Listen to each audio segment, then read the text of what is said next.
My name is Brad Boggs. I'm with B&W Mechanical Contractors out of Atlanta, Georgia. I've been in business for 50 years. We do large construction projects, tenant build-out projects, and we also have a pretty large service department.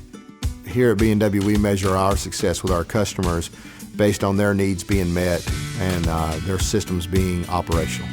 So if a chiller does go out and I can't get one of my guys out, I would call B&W. They come out on the calls quickly. They respond real fast. The technician is able to gather a lot of the data in the field and allows the quoting to get sent back over to the customer a lot of times in the same day. If they got any concerns, they will own the quotes. They will send me pictures. I can actually look at it and see what's going on. Our customers really like the fact that they're getting visuals of what was involved and what they're actually paying for. Knowing that I can trust the contractors to come in and actually do the work, I mean, it's a great fit.